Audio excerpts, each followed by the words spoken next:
Once you've ruled out the impossible, whatever remains, however improbable, must be true.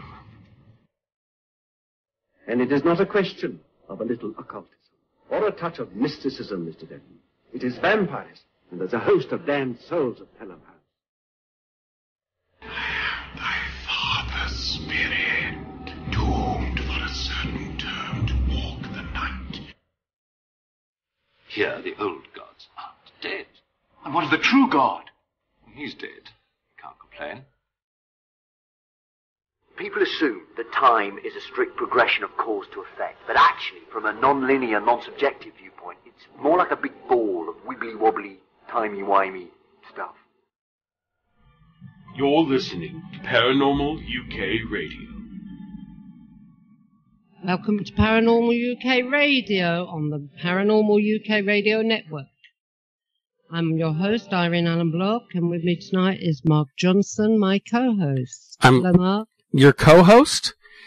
You know, since we just had International Women's Day the other day, now it's going to be, International Dudes Day.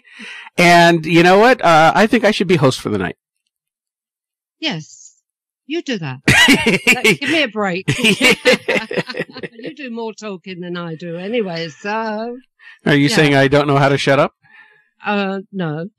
Right, let me introduce again. Okay? Okay. Tonight I will be the co-host and Mark will be the host. Thank you very much. That's all right. You're welcome. You're welcome. Anyway, we've got a great show coming up tonight, haven't we, Mark? Very good show. You know, and we've got some great stories that's going to go along with this. And for anybody who's been following our page or Irene and I on Facebook, we have been putting out some teasers on Facebook to give some hints of what we're going to talk about tonight. But before we do that, let's introduce our guests. Both have been on our program before. We love having them here, and I think this might be the first time we've had you both on at the same time. So we want to welcome Ronnie and Philip Kinsella to the program. How are you guys? Hello, Irene and Mark. We're fine. Yep. Hello, Irene and Mark. We're fine. After the viewers, we are twins. Yes, I was just going to say, you may have, the listeners may think that the voices were more or less the same. Well, they are very much the same. I can't tell the difference between them, and neither can Mark. They're identical twins. So probably what we'll do is if one of you has something you want to interject, just jump in and say, hi, this is Philip, and I want to say blah, blah, blah. So people know who's talking. Or Ronnie here. Yeah. Okay, yeah. Okay, well, we invited you on tonight. You have a book that you had previously written, Ronnie, The Twin Souls, an exploration into the unknown. And it kind of falls in with what we want to talk about tonight, which is reincarnation. And, reincarnation is a fascinating subject. A lot of the mainstream religions shy away from it completely, even though there's some evidence early on in these religions' histories where reincarnation was actually a part of the religions, and they've got changed over time. The fact is, we talk about that we come here as souls and we live a lifetime and then we die, and people think, oh, when you die, you go to heaven. And yet there seems to be a lot of evidence that we do come back and live multiple lifetimes. I was wondering if one of you wanted to just comment a little bit about it from there. Yes, this is Ronnie. And with regard to the book Twin Souls, I did make an account of 4 episodes that occurred regarding reincarnation. I never believed in it before. In fact, I never believed in any of this before until certain circumstances occurred, as I explained before on one of your previous shows.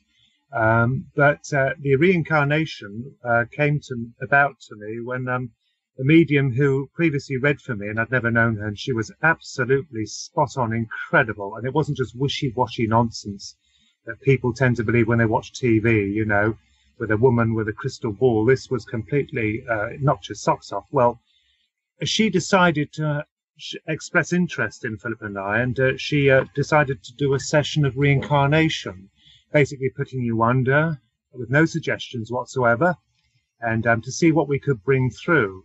Well, we tried it. And I have to say, after quite a long time of this, I came through with 4 reincarnations. Funny enough, when I sat with her, when I had a reading with her before this, she said, and this made us both laugh, but it was quite shocking. She said, when she developed her proof to us, her guide had brought it all through, and she was, as I said, absolutely spot on. She said that, would it surprise you that you were both sisters on Atlantis in something called the Golden Era?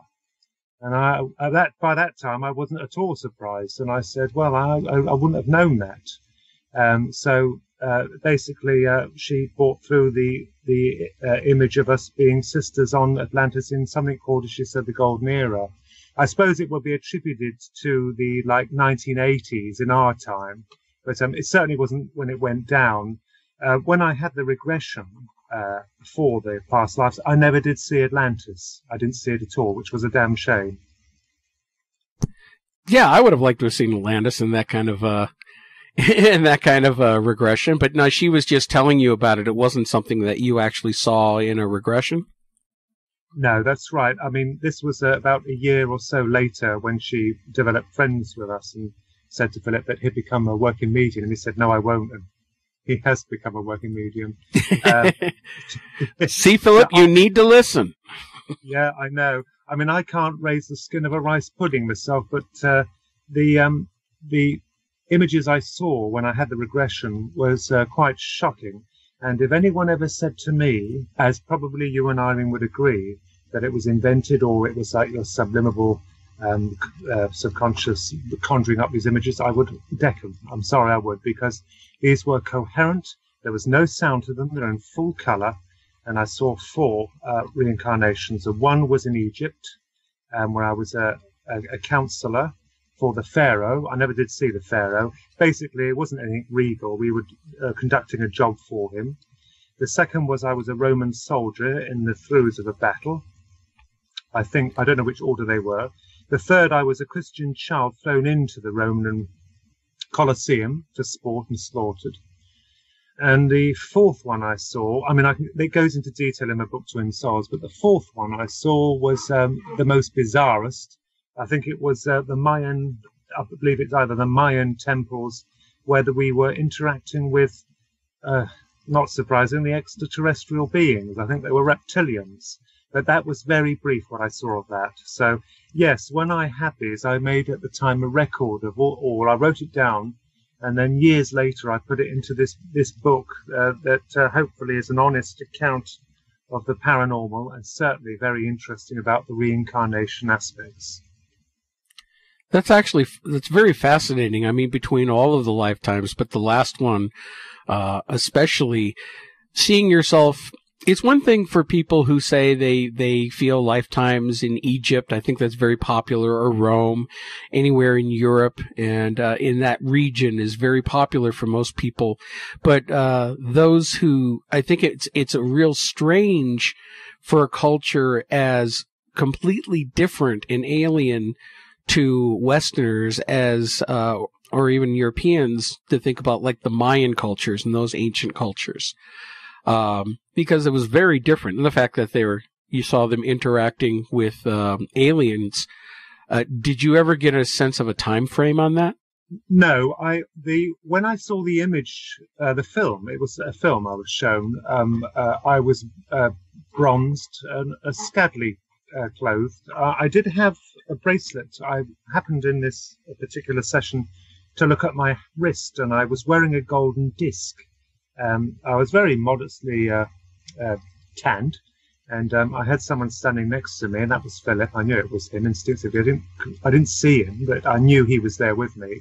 I was wearing this gold disc on my wrist. I was just drawn to it, and what I knew this disc was part of their technology, because they were arriving to see how we were getting on. They weren't nasty at all in this particular session. They had just arrived to come and make contact again with us to see how we were doing.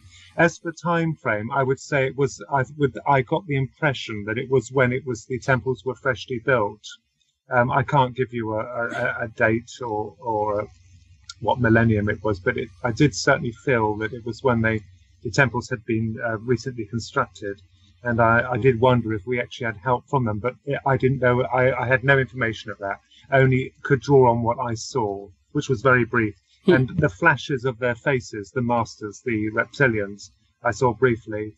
I've tried to replicate them in artwork as best I can, but I don't think I can ever capture them as I saw them. Philip, have you ever had any experiences like that? Well, as you probably know, I've been very interested in the soul. I have had a few past life regressions, but they were very strange. But some of the things that I do recall without any form of suggestibility or going into any form of therapy was watching as a child in what I would consider to be, what I think to be, although I can't prove it, was them building the Taj Mahal. And I was a slave boy. I was probably about 5 or 6 years of age. Because I remembered when we were at school in this life, seeing a picture of the Taj Mahal and saying to the teacher, we're not seeing the front of it, because I remember seeing the front of it. And of course, you know the famous picture of the small water feature that goes all the way up to the back of it. I could always see the front of it. And I recalled that my home was a simple dwelling. I don't recall having any parents. It was just a whitewashed construction, and I had a hard board for a bed. And then I remembered seeing these iron gates in India, and I was an older man, probably about my 30s, which was quite old then, and I was in a bathing area with another older man that was wearing a turban. So I assumed that these memories that have never been, have never changed within my mind, is something that I believe is some connection to the past. There was also another incident that was very disturbing. I had another memory of, and once again, this is just in my mind since I was a child, of being a tramp, not a drunk, but a tramp, somewhere up north in England, where there was I was taking refuge inside an old, worn-down bus shelter, and there was a factory not far from where I stayed, and a lady on the hill would come down from these houses with her 2 children and bring me water and food. And I love books. And that is something I don't really talk about, because it was so depressing and so awful. So it's interesting about the past life, future life scenarios, because I believe that there must be some truth or some aspect to it. As a medium, I mean, I communicate with people who have crossed over, or they bring their evidence through to my clients, and I can only pick up on the life that they had and departed from. They never explain to me about past lives. They never talk about God or religion, and they never tell me what they're doing. But I'm absolutely of the firm conviction that our understanding of reincarnation is far more complex than the version that we are understanding of. Because, a lot of my research is to do with the soul and about survival, conscious survival. And what we have to understand is that when we pass back into the core of what we call the other side, or heaven, Nevada, the pleasant plains, whatever you want to call it, that this is a very transient period for the soul. And I believe that the soul is in a state of timelessness. And what I do understand is that when we pass over to the other side, it's as though no time has passed here. And the reason I can vouch for that is because I had an experience where I almost drowned in South Africa when we lived out there, and had a very strange experience that was very, very real to me. So I have often, speculated about reincarnation and the soul. Let's face it, we come down here, we're born, we live, and then we die. I don't feel that that's enough time for a soul to experience the full extent of, realism, or, accumulating memories or experiences. It's like taking a test drive in a car for the first time, and then that's it. Especially if it's a Maserati or a Ferrari, or a really good, souped up car. You can give me a Rolls Royce anytime. I'll take that out for a run. That's the car to have, Philip. Yeah, that is. Yeah. Unfortunately, my wage packet wouldn't even get as far as down the road with petrol, but never mind. I will, this is Ronnie. I will add, going on about the reincarnation, elements. After I had seen her and I had the evidence from her, the medium who originally saw me, who I went to see her, Philip and I just walked into spiritualist churches. We just walk into them. And my grandma, who Philip and I love very, very much, she was the queen of the family. She was the one who she came through, Pearl, as well. As soon as we were set ourselves down, the medium would come to us and point to us both and say, "The grandma's here. She's baking a cake for you," because it was near our birthday. And she said, "This is your last incarnation." She said, "You are mirrored, being twins, as you are as well, Mark, a twin." She said, "You are mirrored." She said, "This is your last incarnation, as symbolic of a last incarnation," because she showed them tying up shoelaces. She said, "You're tying up all the loose ends." So that was very interesting. And Pearl even said the same thing. She said, "This is your last incarnation." Now, if she hadn't have said that to me, or if I had not had the past life regression, I wouldn't have known a thing.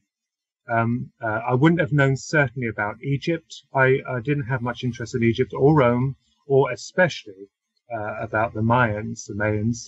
But strangely enough, this is the coincidental part coming in now. After that, our mother went to Chichen Itza, to Mexico, and she went to one of the temples there. And I knew nothing about it at all. This is before I'd written the book. And she took lots of photographs. And one thing I did notice is that the lizard was quite prominent with them. It was well worshipped. I know they do have lizards there, but they have something called like a winged serpent on one of the temples where I believe the equinox is measured Kukulkan, by the god Kukulkan, also Quetzalcoatl, who was, they called it the feathered serpent, and he came from the stars. Yes, you've got it. My goodness, you are Wikipedia of knowledge, Mark. Yes, that's right.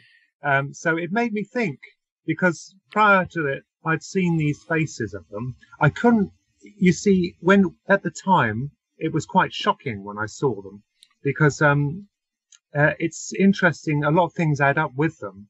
Because later on, Philip and I start working on science fiction books. And I had this fascinating development for the reptilians, and I don't know why, but because I'd seen a certain aspect of them, I believe you see, it's like you're saying, everything is all tied. It's all like coherent. If we miss the signs, we will never know. But I believe in life, you meet these people to put the pieces into place. It's like a jigsaw puzzle, putting it piece by piece. If you look, or if you're observant, putting the pieces together, and you find out facets of what your interests. Perhaps we carried them with us from the past. I mean, I have no idea. Unlike Philip, I can't consciously see, or I'm not aware of anything at all of the past. Had I not had this regression done, and by God, it was amazing. And I believe you have yours to explain to us as well, Mark, as well, and Irene.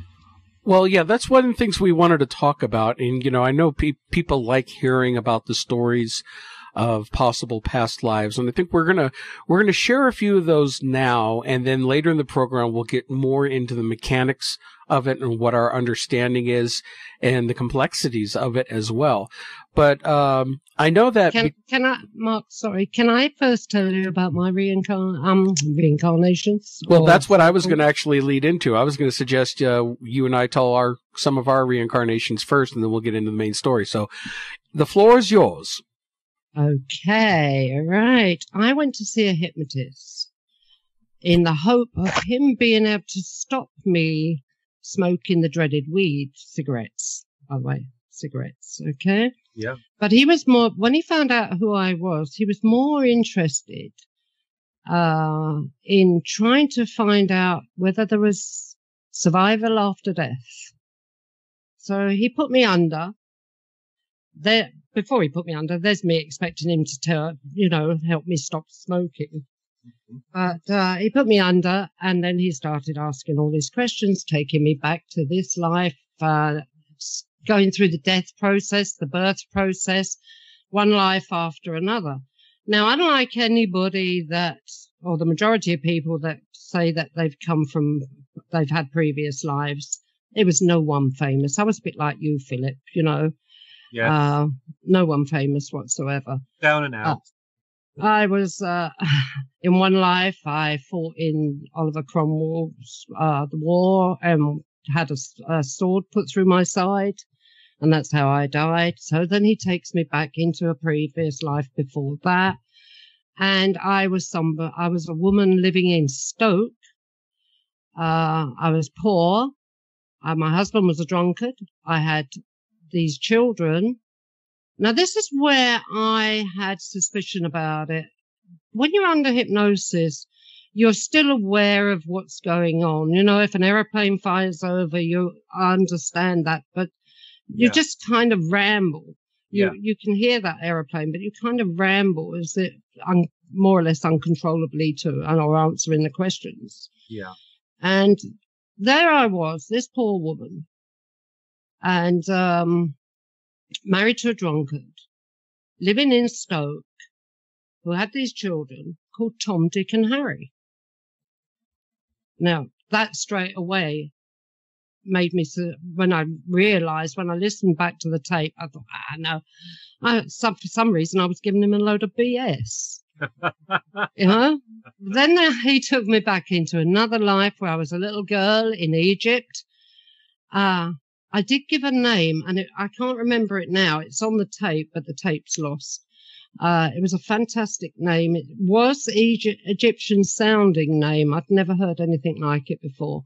And I worked in the temple cleaning chalices and one thing or another, and ended up dying in the street of pneumonia or something. I was a poor child, and I used to go to this temple, and I used to clean the chalices and whatever else I was made to do. But I earned very, very little money, and some catastrophe happened where I was on the street. I was no longer at the temple, and I remember, or in this regression, I died in this like doorway of pneumonia or something like that. I don't know, or it might have been a disease. But that's about the extent of it. And I stand on the edge where all this is concerned especially because of giving out that Tom, and, you know, when he said, what's your children's name? Oh, Tom, Dick, and Harry. Yeah. That is what made me suspicious about it all. So that's my story. Well, that last one sucked. Mm-hmm. Yeah. It's like, have you ever had a good lifetime? Or were they all? But the point is, in between each one, where he takes me through the death, and then he starts saying, what are you seeing? Where are you? What are you doing? This, that, and the other. And then he takes me back into birth again and into another life, and then through death. And what are you seeing? What? He was more interested in that. Anyway, at the very end, he did say a few commands about not smoking, not liking cigarettes. The smell makes me sick, this, that, and the other. I came out of there, got as far as his front gate, and I lit up a cigarette. But also, now listen to this. A friend of mine who went with me, she was done just after me, right?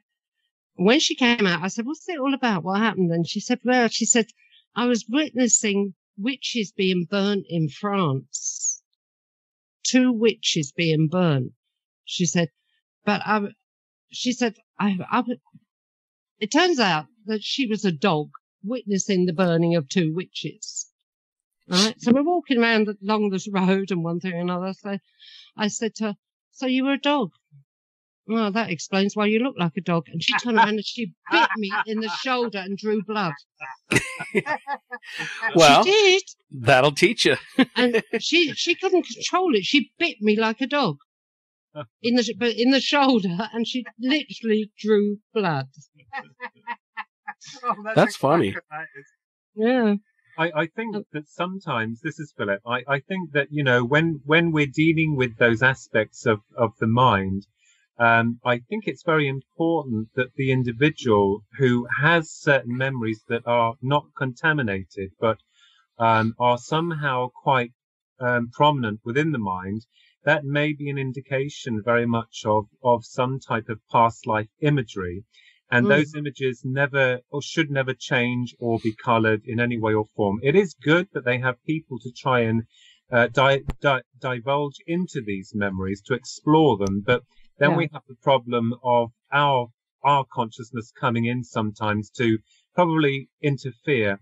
And it's that big question. Are we supposed to interfere with our memories from the past? Now, obviously, we have deja vu. We experience deja vu.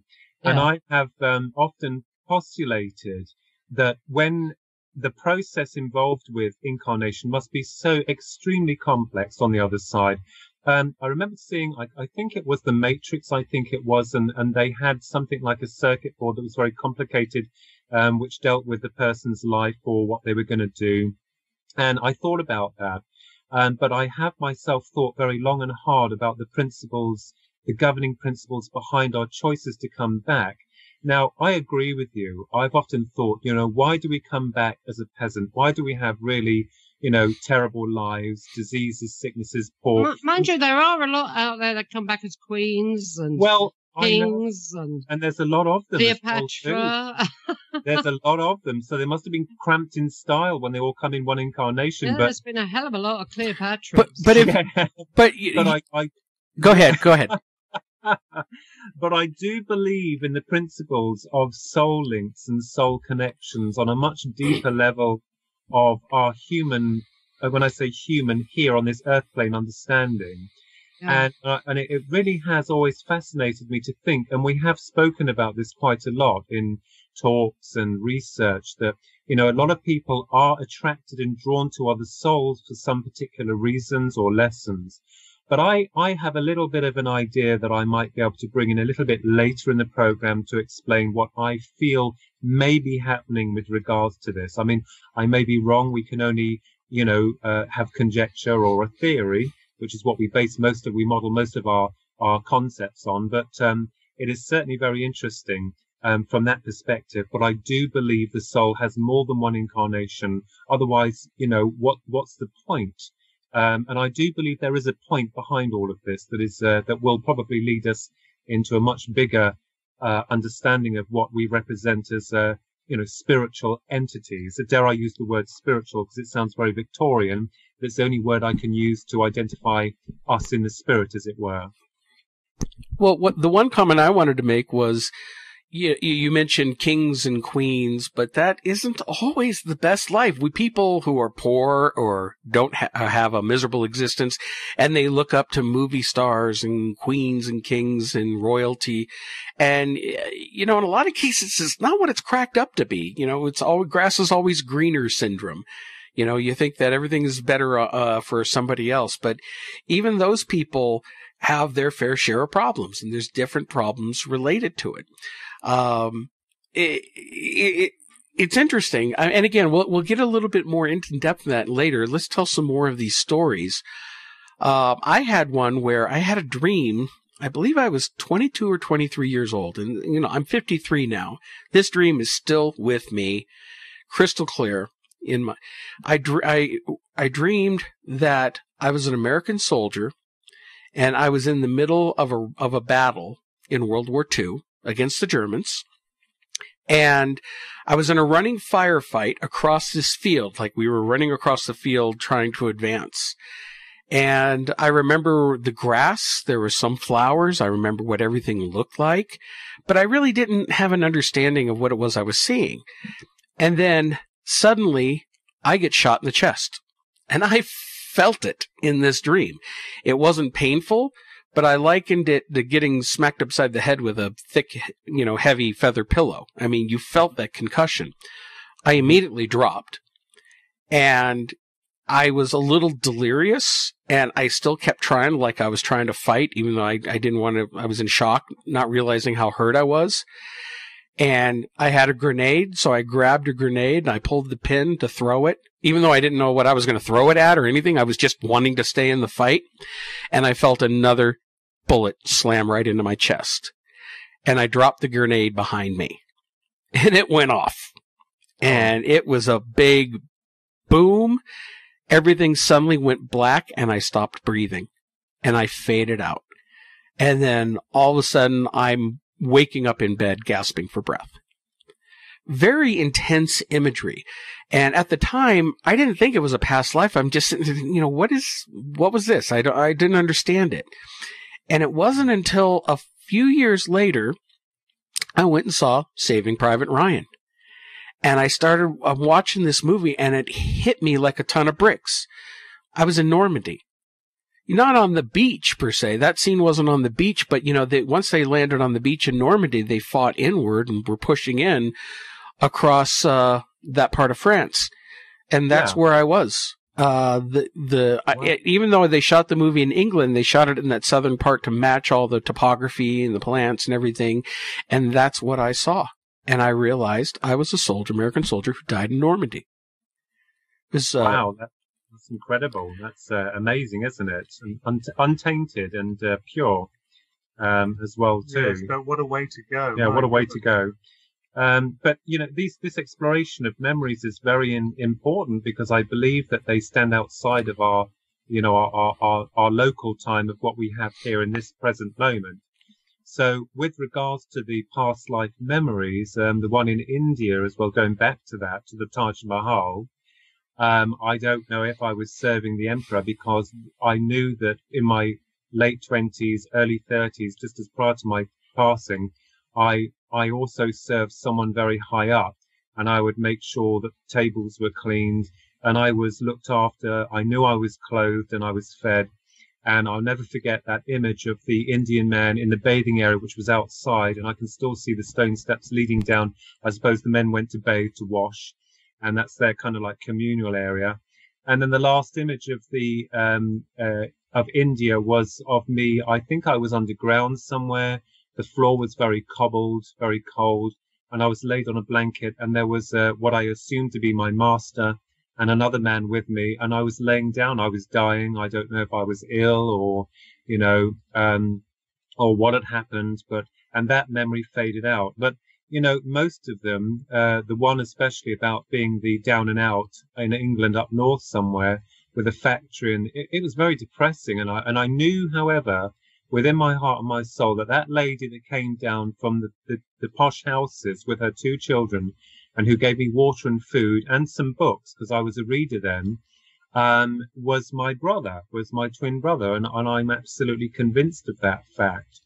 And with regards to reincarnation or soul incarnation, as we call it, I really am totally convinced that we connect with people who are around us today. Maybe they don't play as the major parts as they did in past lives, as they do in this life.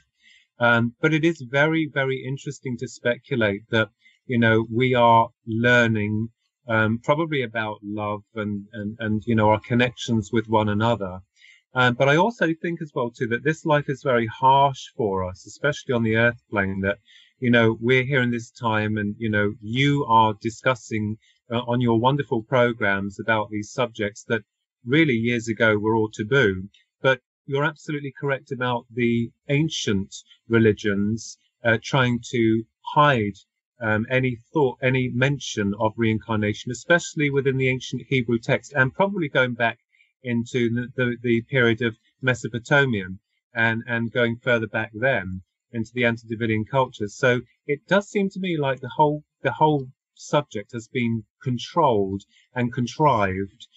India, by the way, is I'm sure you are very much aware, is a country that's very open to the concept of reincarnation, and that is why sometimes there have been some really good, famous cases where one person has died, and then a few years later they find themselves incarnating back again into another family, and the child will go and find their previous family. That is nothing new. So I think in terms of time, if it's accepting for the individual consciously into that belief, it may happen for them very quickly, and it may happen for much longer for other people who don't quite understand it. I mean, I don't know. We can only speculate as to that. But the memories are, I would say that those memories that you have that are not instigated by anyone, they, to my mind, are the most freshest and precious memories that you can hold on to. And the other thing as well, too, interestingly, when the medium did take us through our regression sessions with her much later, she actually got us to write a list out of all our fears or phobias, what we're drawn to, what we're not drawn to, what colours we're attracted to. So it was a whole list to find out, you know, about us. And then what we would do was that when we acknowledged those things, when she took us into these past life regressions, it was then supposed to work to the point where you can actually see clearly these images without any form of contamination. And I do remember some of the visions that I had, but it was like watching a film on a camera, and I had no control over the film on the camera. But it's interesting, Mark, when you said that everything went black. I mean, you know, Ronnie and I we both reported seeing that when it was time to end that life, you just saw the clouds and the sky. And there's also like a gap where you don't remember or recall anything in spirit, but you come back into another memory of another life, which is also very interesting. But it could be that because we're locked in a physical universe, that consciousness is restrained to a degree, that it finds it difficult to get outside the box, if you know what I mean. Yes, very much so. And, you know, before we get into more deeper discussions on the nature of it, because I have a couple of other experiences on that to share, but why don't we go ahead and talk about, well, actually, I believe, Irene, you had something you wanted to say first. Right. I was reading an old article in the Sun, online from the Sun newspaper today. It was about a Dr. Ian Stevenson from the Virginia School of Medicine. He spent most of his life researching the topic of reincarnation and found over 3,000 examples of reincarnation. He also studied birthmarks and birth defects. Okay? Yeah. Which he believed corresponded to the wounds on deceased people. Yes. That these people had been, you know. Anyway, he said 35% of children who claimed previous life had birthmarks, etc., and these attributed to wounds of the person the child remembered. He proved it. Yes. Okay? Mm-hmm. But leading into what Mark may be wanting to say in a moment, he also used facial recognition. In other words, he took the face of the person living now and put it over the face of the person dying, and there was considerable the person from a previous incarnation, and there was a considerable likeness. Wow. And this is something that we will be talking about. Likeness. Well, let's bring it up and let's go ahead and get into that now before we hit the top of the hour. What's really made us want to do this show and invite you, Ronnie and Philip, to join us is something happened this last weekend with me, and it's triggered a memory. It triggered something that actually I looked into about 4 years ago, and let me cut to the chase. 4 years ago, I was contacted by this woman who was doing past life research. And she had a regression tape that she was giving out to certain people to help you do your own past life regression and have memories and send it to her, and she was going to put it in a book. It was 4 years ago. I cannot remember this woman's name or if the book ever came out. I never heard anything again. So, you know, if you're listening and you remember it, please go ahead and contact us at mark@paukradio.com, because I would really like to see if that book did get published and what the outcome of was that.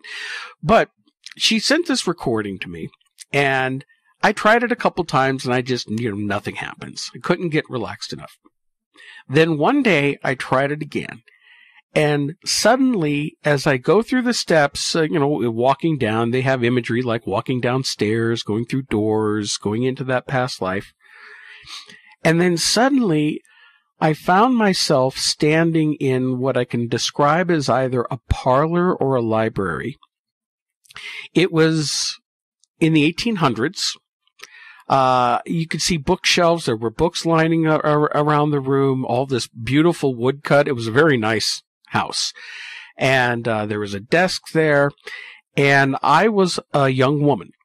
I knew I was a young woman. I looked down, could see myself. I was a young woman. And I'm fascinated. I'm wearing this green dress, and it was definitely mid-1800s. I felt it was like almost the 1860s, maybe a little bit later than that. And I'm sitting there going, okay, this is pretty cool. And then I decided, well, let me go look in the mirror. There was a mirror there. I went and I looked at myself in the mirror, and I saw this young woman staring back at me. And while I was there, I just had knowings, like information just popped into my head. I really didn't go anywhere else or look around. I was just this woman in this library parlor in a nice house. And then I suddenly knew it was in Boston, Massachusetts. And then a name came to me, Marion Howe. Okay. And then that was all there was to it, and I came out of it. That's all I remember. But that information, a Marion Howe in Boston. So I started to think, well, you know, I knew around the rough time period, middle 1800s. I got a name. I've got a location. Maybe I could try to find her. So I started doing some internet researching, and I found her. And I was rather surprised. It's not like she was anybody super famous. But she did come from a rather famous family. Her real full name was Florence Marion Howe. She was born in 1845, and she was the daughter of Julia Ward Howe and Samuel Gridley Howe. Julia Ward Howe is best known as the author of the famous song that became very popular during the American Civil War, the Battle Hymn of the Republic. And she was also a famous suffragist, women's right, and abolitionist, both her and her husband. And she wrote books as well.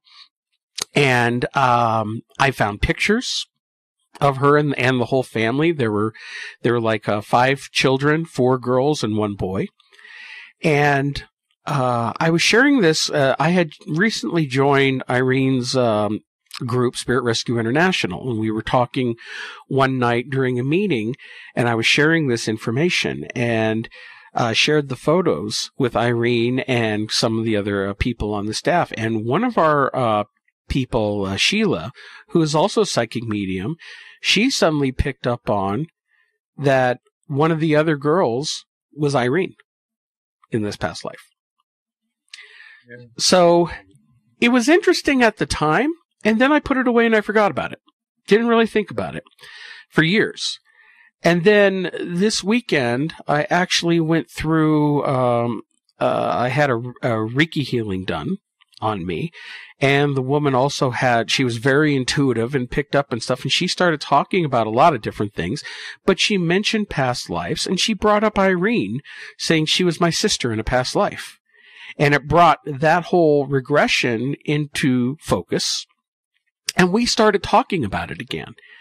And the more we talked about it and looked into it, the more synchronicities that we found that were pretty wild.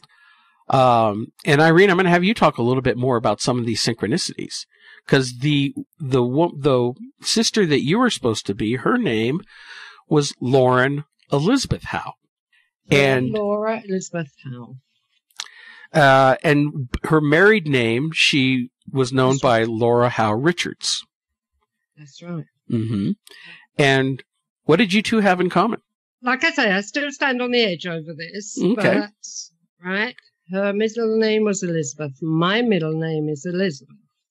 So is hundreds of other people. So, you know. I think she was born in... Sorry.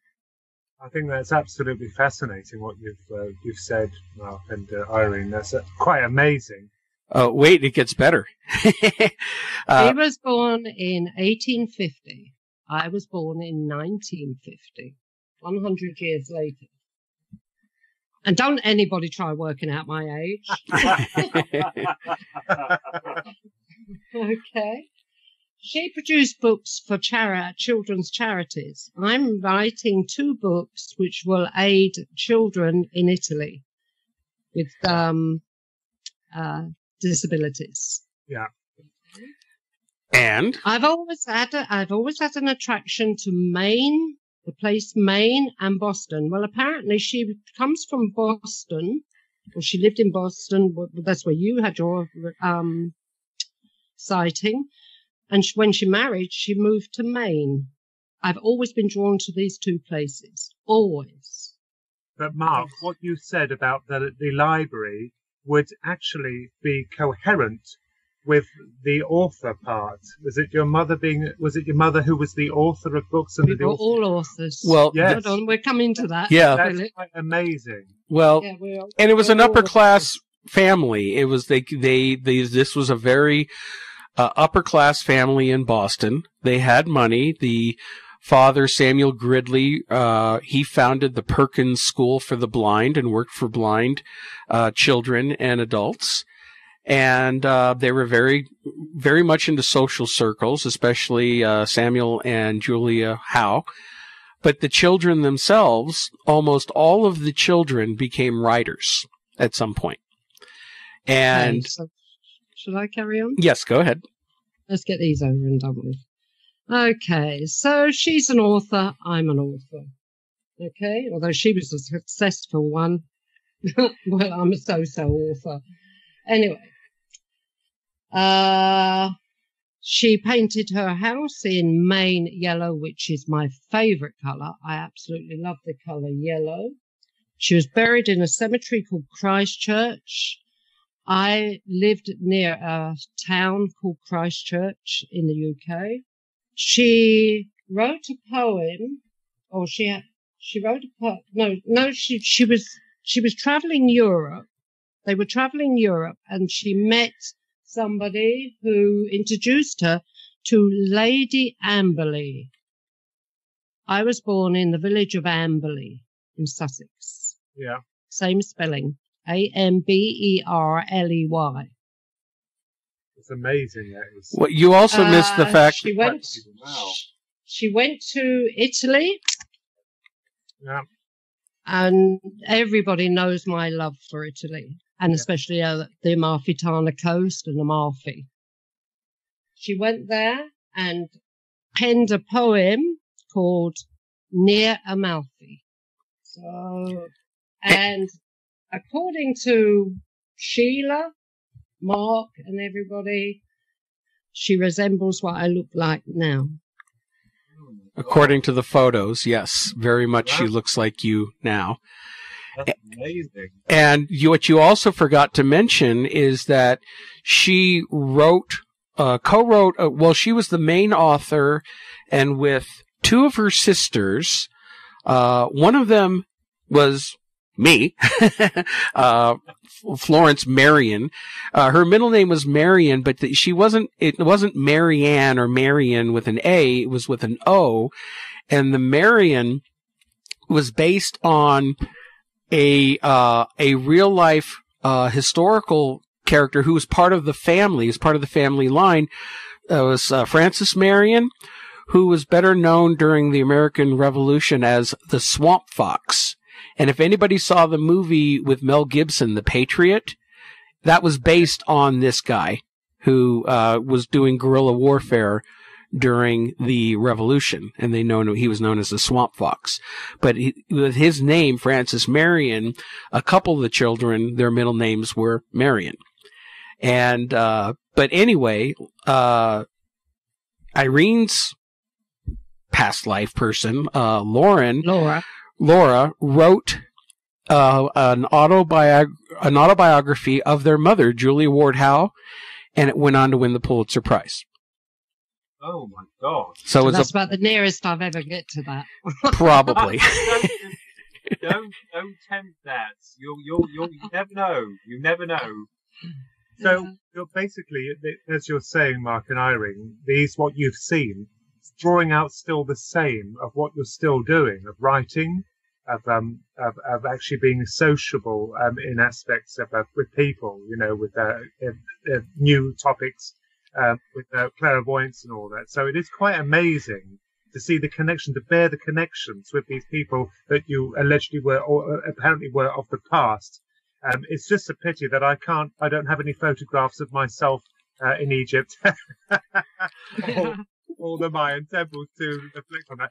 You see, well, whether we were or not, like I said, I still stand on the edge. But the similarities, and every time I look at her, I see myself. Yeah, they are very. That is, but you see the chain of coincidences. And like I said, this Dr. Ian Stevenson was doing facial recognition with the person living today and the person dead, and was seeing similarities. Yeah. But like Philip was saying, as you know, people draw you to these things, Mark and Irene, like as if you're meant to discover them. Well, and our listeners can't see this, but we will be posting this on our website and Facebook pages. But I just shared with you all both here in Skype. If you look in the dialogue box, I shared the pictures of what our past lives, if this, and I still have some skepticism on it too. I'm not sitting here saying, yes, I was this person in a past life. I have no idea. And it's not like I'm really obsessed. I've never really had much of an attraction for Boston. In fact, to be honest, Irene has had way more synchronicities involved in all of this than I do. I'm the one who just had the regression. She's the one who's having all of these memories come in. So, it's hard to say, but I posted the pictures. The first two is one of Laura Elizabeth, and then I posted Irene's picture now, and you can still see some of the similarities. This is it. That picture I don't mind being posted. Yeah. I wouldn't want anyone to see. If you were to look at me now, you'd think that I was her. Look at the pictures afterwards, because we've got the screen on and we can't get the smaller screen on. We don't want to mess around with the settings. Okay, so we'll show it to you afterwards. But I put a side by side of Florence Marion and a younger picture of myself, obviously. And you can see there is some resemblance there. Not 100%, but there's some.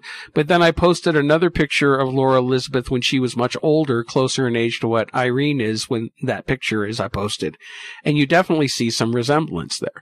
Now, is it 100%? No, not really. And could this all be coincidences? Well, it could be. I mean, we have to give that up. But for some reason, it's just the way this hit us, the synchronicity, how all this came. And even though I first experienced it 4 years ago, how it waited 4 years to really come and hit us again hard right now. And most of these discoveries that Irene had on this person, these synchronicities, it took this long for us to figure them out. Yeah, I mean, it's like most things, when you're left to something, it's brewing in the mind, in the consciousness. It reminds me of a film that really made me think about the process of reincarnation. And would you believe it was on a Star Trek Next Generation episode? And in this program, the captain, Picard, he sees this ship coming towards his vessel, and it fires a shot at their craft, and Picard falls back and then goes unconscious. And throughout the whole episode, Picard is being looked upon by his medics, but in his mind, he's living a life as this peasant man, but he's also a scientist on this planet that's dying. And he creates this rocket that's filled with the genes of their people, and he dies when the rocket's taken off. And then as soon as he dies in that past life he's looking at in his mind, he wakes up on board the ship and realizes that the ancient craft in front of his is the craft that he created. And this was the whole, I kept thinking, my goodness me, those producers, the writers knew about a past life link. And it really made me think, because Picard knew at that point that he had been in a past life, that he'd created that rocket that he was now seeing that came from the past into the future. Do you see what I mean with that? Right. Actually, I remember that episode well. It's considered one of the best episodes ever written and produced for the show. And it wasn't so much that he was the one in the past life. The reason the rocket went out there is so that that civilization would not be forgotten. So when it came upon the Enterprise and fired on him, it put all the memories of that person into him, and he, in his mind, what was only a few minutes, he lived an entire lifetime as this person, so he understood the person, the culture, but it does still have a lot of similarities to a past life, but the purpose was so that they would not be forgotten. And it needed something to jog his memory, like you and Irene, with regards to your, those little nudges in life to set you on a certain path in a certain way. So there's kind of like a similarity between that also, but in a very different field altogether. But Philip, although, like I said, I'm still sitting on the fence about this, there's something that feels right about it. Well, yes, I can't put my finger on it, but there, It's like opening up a, the thing is, though, we either take the concept that we live and we die and that's the end. Well, we know that that's not the end. I mean, with all of the other paranormal phenomena that is occurring within the world, still to this day, we know there is much more than just us being humans with a sell-by date. So we are exploring avenues that's very, very difficult to prove. But also, I think it's a very personal journey for the individual. I think it's something that is very much an individual experience, and it's about you opening and growing and developing and understanding that you are brilliant and wonderful, and that there is much, much more to all of this than just, one life scenario. Well said. Very well said. One good thing comes out of it that I've enjoyed this week. I've been able to call Mark sis. Right, sis? And I like to remind her that back then I was prettier than her. Yeah. And he was my bigger sister, so he was older too. I was always a poor, dowdy person. No, so Atlantis was, I don't remember Atlantis. She never said much about Atlantis at all, only that we were sisters. Hinge and bracket. Yeah, and when Atlantis went down, I'm afraid so did my whole future lives. And you're showing your age now by mentioning Hinge and bracket. Yes, that's a long time ago. We won't say that was really me and Ronnie in drag, but no, we're only joking. It is a very interesting subject, and I don't think we'll ever get to really know. We're only touching it now. Well, yeah. Well, I was just gonna mention, we still have a whole other hour to the program, so yeah, we're gonna touch on it. But it's fascinating. I understand there's a lot of the concept. If you talk to some people or, psychics or people who have received messages or more understanding from the other side, the general consensus is we are sent here with our memories erased, so that we are not bogged down by our past memories or focus too much on the past, but we start over fresh in the future, in the present, and work through this lifetime. And there are certain goals that we're supposed to achieve in each lifetime. Now, that seems like an overly simplified manner of what reincarnation really is, but and we still get those glimmers, whether it's through dreams, whether it's through hypnotic regression, where we can have access to some of those past life memories. Yes, Mark.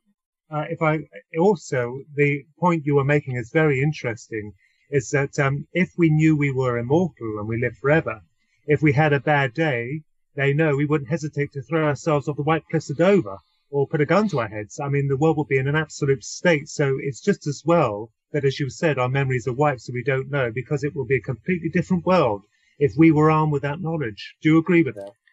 I do. Well, to a certain extent, I do, because, with, religion, and if you look at not only in Judeo-Christian religion, and most other the mainstream Western religions, they specifically denounce reincarnation. But the reason they do it is because if everybody thought, hey, you get more than one chance here, why you would not be so in awe or fear of the church. But, you know, when they tell you, well, if you don't do this, you're going to die and you're going to go to hell and be damned forever, then they control you with fear and manipulation and, you know, flat out lies to keep you in line, keep you coming to church, keep you paying your annual, you know, offerings to the church, and scare the living crap out of you, that, you know, if you don't obey them, then you're going to hell. And I grew up in the Christian church, and when I started getting into my 20s, I started to realize it just wasn't feeling right to me, and I kept starting to get pulled away. And I would think a lot about, you know, the reincarnation, reading up a lot about it, and it would make a lot of sense to me. But as you pointed out, you know, well, if some people knew that, then if they didn't like where their life was going, they just off themselves and come back again. And even in my worst downtimes of my life, sometimes you think, oh, God, it would be good to check out of here. But then there's the prevailing theory that, well, you know, if you didn't successfully complete what you came here to do, guess what? You got to come back and do it again. You bet. And you got to do it again until you get it right. Or at least you at least have the experience the way you're supposed to have that experience. And if you off yourself to temporarily, you know, escape it, well, guess what? You're not going to escape it. You're going to be sent right back to redo it again until you have that experience. So, you know, if that's one thing that's always kept me from like feeling really suicidal, it's like, and going through a real hard time, it's like, okay, well, I'm going through it. It'll be over eventually, and then I'll be done with it, and I get to move on. Yeah, absolutely. And the other thing as well, too, is that when I was a kid, I used to think, you know, where was I before I was? And this is when I was about 9 years of age. And my mum would say in the womb. And of course, that made everyone laugh. But I kind of like, you know, wanted to know where I was before I was. Where was I before I was in the womb? And even as a child, a 9-year-old child, you know, not too contaminated by the world, I even had that thought. I was obsessed with it when I was a kid. I don't know why. I was just really obsessed with it. And I just thought, you know, I was a bit of a freak, but really we're not. We're all explorers. Also, this is Ronnie. The fact that people do survive death. An incident occurred when this is. I think when people do pass over, they do remain a while to watch over you. My grandma certainly did, because when she was dying, she made me promise 4 things. I won't repeat them, but one of them was to not cry at her funeral. And I actually said to her, Grandma, I cannot promise you that. And unfortunately, bless her heart, she passed away. And when we got to the funeral, I was very surprised at the size of the coffin, because she's only a small lady. She was a little Italian, bless her. And when they wheeled it into the church, I started laughing. Now, for me, I think I mentioned this in Twin Souls, but for me, I was absolutely mortified. Why on earth I was laughing? I kept giggling. And when they were doing the sermon and all that, I just had this vision, and this is unimaginable. It is unholy to think this at a funeral. I just saw her popping the lid off and saying, "Sod this, Jim, put the kettle on." Well, thankfully, I had a handkerchief, because I absolutely burst out laughing. Now, I was shaken afterwards, but it took me a while to realise, it took me a long while to realise that she had made certain the 4th wish was granted. She had granted that. And I know that was her making me laugh, so I wouldn't cry. And you know, I didn't shed one tear at the funeral. I didn't shed one tear. Jim was her husband, my granddad. But she absolutely guaranteed that would happen. So I never cried one tear. So I knew that going on to about reincarnation, that people do survive after death. And then, of course, I wasn't even interested in the subject until much later, when I went to see this medium that we've explained. So yes, very fascinating, very fascinating. You know, one of the things with reincarnation is, and people don't understand, with certain lifetimes, and each lifetime you come into, you're there for a specific purpose, to learn something in particular. And sometimes the lessons that you learn may have to happen over multiple lifetimes. Now, I wanted to share another thing that happened to me about 15 years ago. I was at that point in time learning a bit about shamanic journeying and some shamanism. And in one of these times when I was trying to do shamanic journeying, I had a vision And I always doubted because it played out in my mind almost like you do when you're daydreaming. And so I always kind of put it to the side. But later when I really thought about it, it made so much sense. In this shamanic dreaming, I took a trip up into, the higher planes, ether, heaven, whatever you want to call it. And I wound up at the Akashic Library. Okay, where everything that's ever recorded, for people who's not fully aware of the Akashic Library, it's supposed to be the Hall of Records where everything that ever happens is recorded, including all of your lifetimes. And I walked down through this library, and it was like I would imagine be this huge, with white marble and all these big rows and rows of like scrolls and books and papers and everything. And I got led to this one section, and there was this tiny little section over in this one corner. It's like, okay, Mark, this is for you. And I knew instinctively I had the opportunity to look at 2 past lives. So I pulled out one scroll. And it wasn't like I pulled it out and started reading or had a lot of imagery come in. I just had knowing, like a knowing appeared in my mind. And when I grabbed this one scroll, I knew that at one point I was a Roman emperor. I never got a name, but let's face it, besides about 5 Roman emperors, you don't really, there were dozens of them, hundreds of them. You really never heard of all of them. And I knew it was more of a minor Roman emperor, but it was still a Roman emperor. It could have been in Rome. It could have been in the Eastern Roman Empire in Turkey. Not sure. But then I pulled another scroll, and in that one, I was a woman. It was a lady in waiting, in servitude for some royal family. Okay, during the Middle Ages.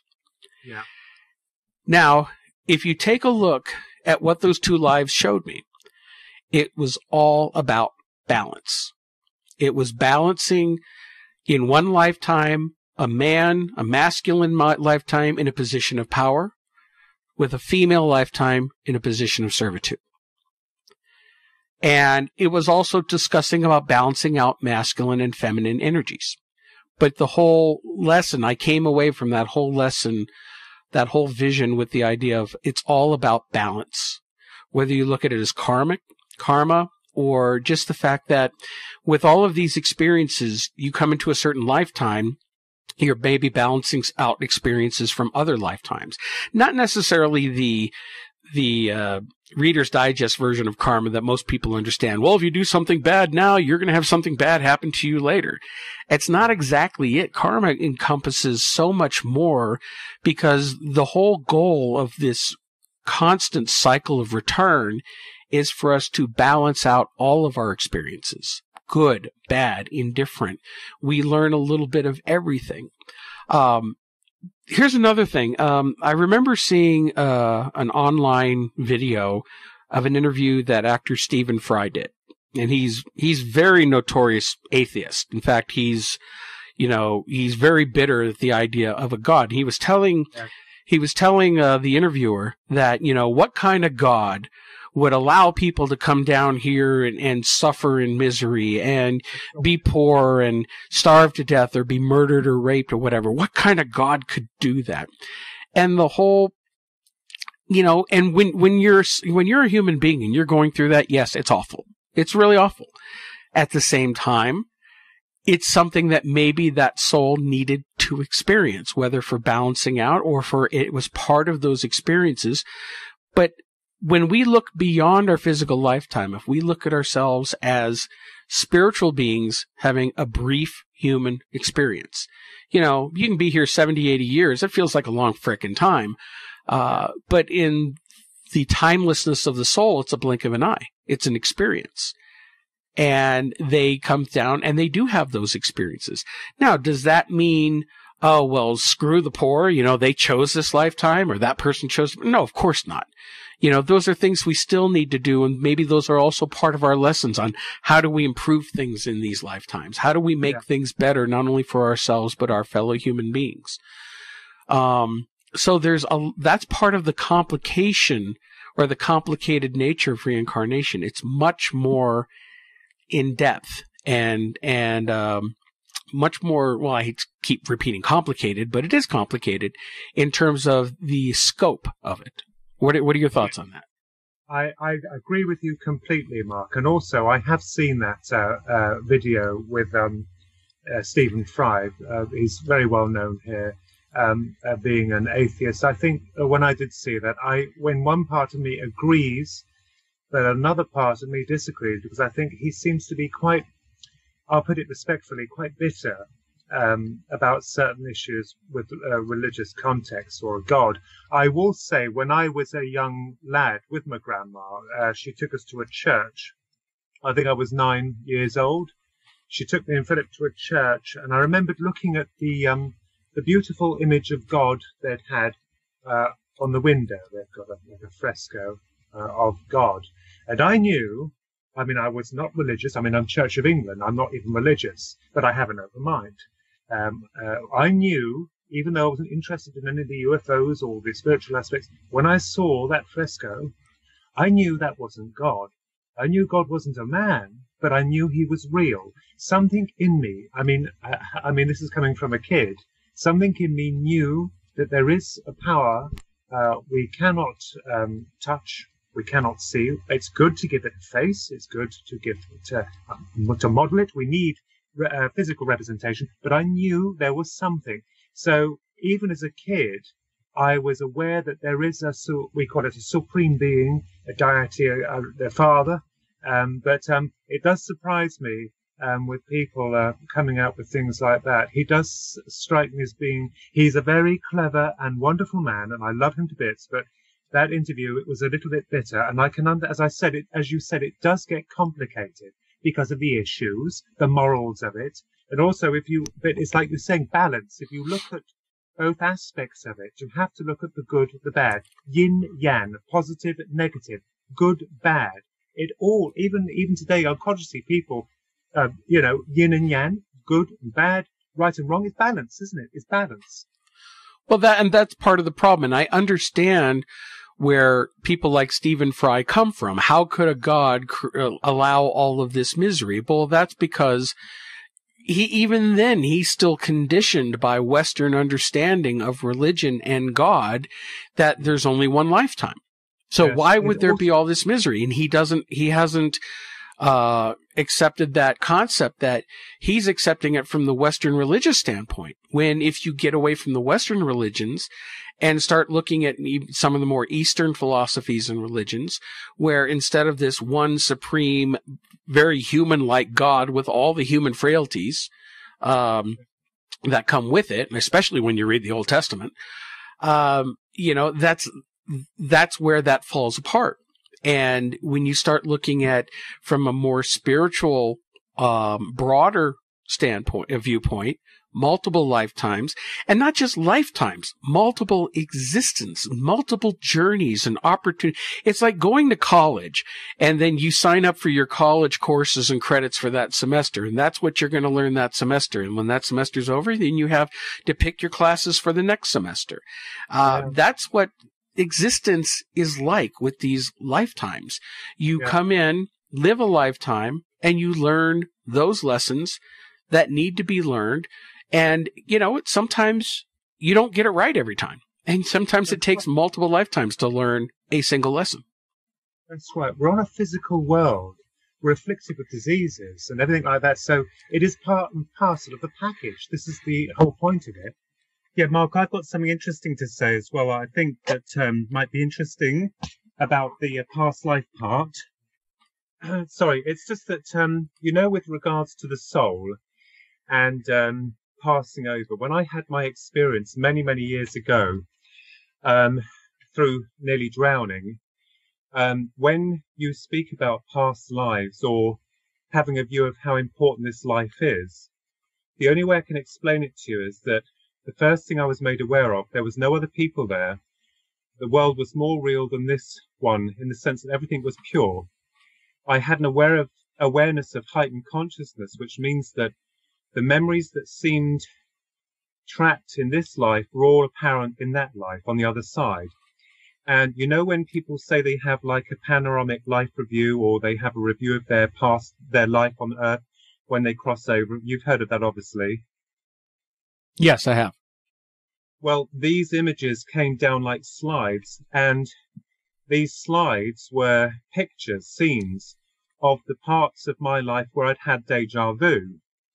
And all those parts that seemed to connect together.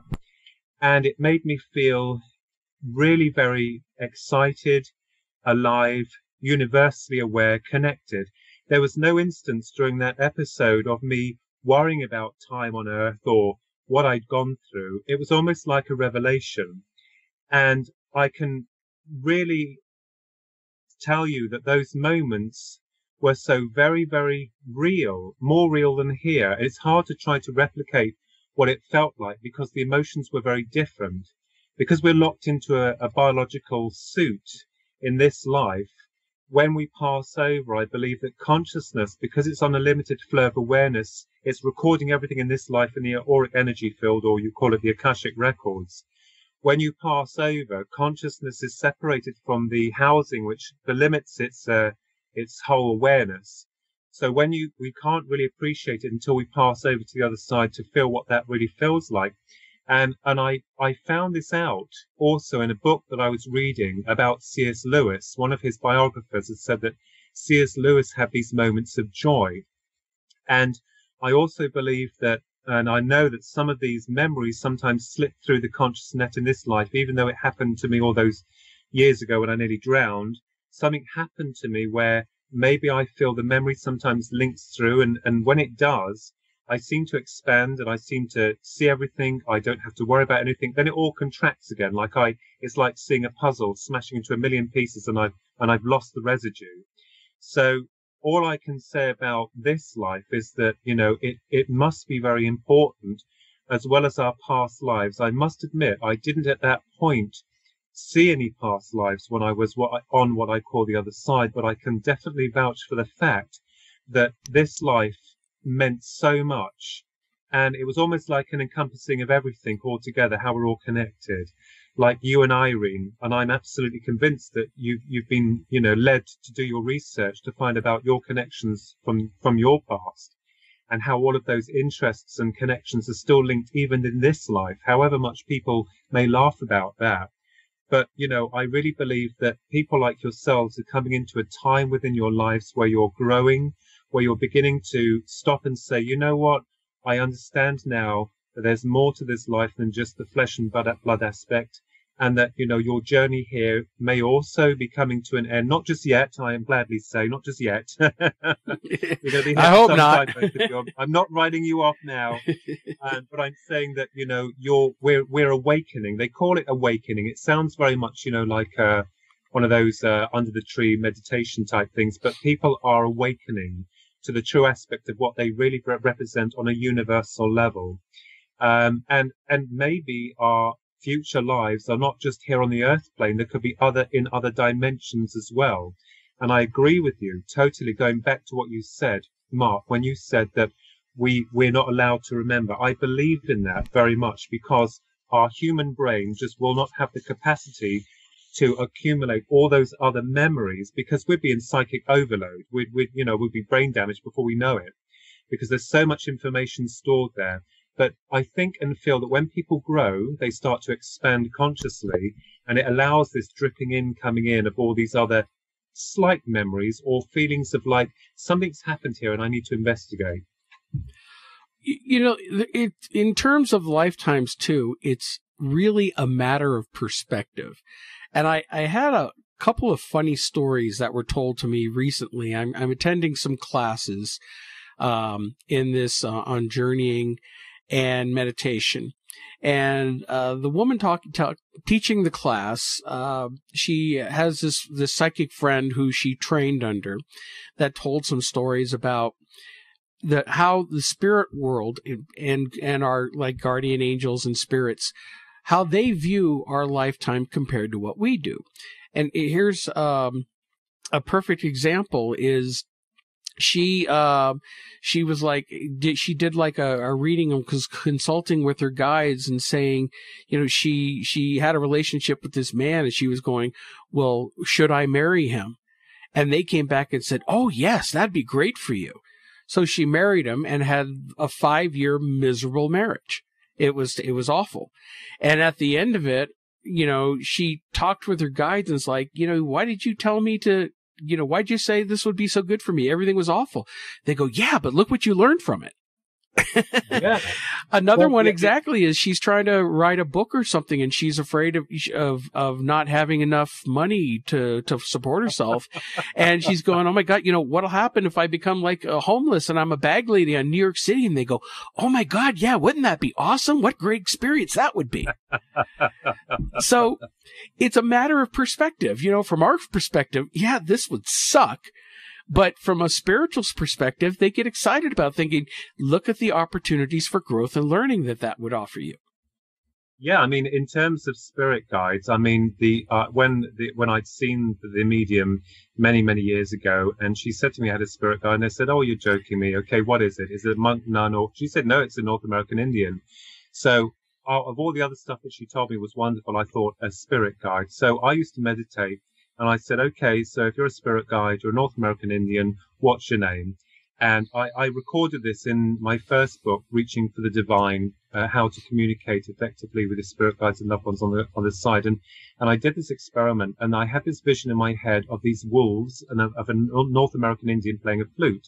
So I kind of guessed at that point, oh, they're trying to communicate through visual sensory. So wolf song. Then I thought, wolf song, your name's wolf song. Okay, prove it to me. I didn't get any more in the meditation. That was it. The next day I went to work, and this guy comes up to the counter, and he is from Canada, and he was wearing a leather jacket. And when he came up to the till point, underneath his jacket was a T-shirt. And do you know what was on that T-shirt? A picture of wolves and North American Indian playing a flute. And I remembered I was absolutely floored. And I went into the stockroom, and I thought, my God, I've had my first spirit message from an entity that calls itself a spirit guide. So I got this guy's name, Wolf Song. Now I know that there was a Wolf Song that was that died. He was an author, I think, or something. But apparently, I was told by another medium that I'd shot my spirit guide in a war in the Red River, and I think she said it was Canada. So I don't know whether or not this is my penance now to come back and do this job while he's standing there watching me. But I can tell you that these spirit guides do have are real. And it's, as you said, it's a matter of perspective. But I'm like you, I needed proof. And this spirit guide kept giving me this proof. And I'll tell you something else that was really weird, was that I'd gone over some friends who were into UFOs, who were an old couple. I used to go over there and talk to them. They didn't know at this time that I was exploring this part of, multi-consciousness or spirit guides and that type of thing. And they just came out and they said, we bought you a present. And I said, well, it's not my birthday. And they said, it doesn't matter. They gave me this box, and I opened up this box, and I kid you not, Irene and Mark, I've still got the statue here today. I pulled it out, and it was a statue of a North American Indian wearing a wolf on his head. And that was it for me. So I was like, wow, these guys must be real. They're getting their message through. And I also understand that these spirit guides had also incarnated in some lives with us, walked with us, and that they're there at some point to help us through this life spiritually. So it's very interesting to it's not just about past lives, future lives, or time in spirit. It's very much about our connection with not just the people that were around us here, but also those souls that are helping us on the other side. It's very, very interesting. I'll never forget that story ever. Wow. Irene, did you have any comments on this?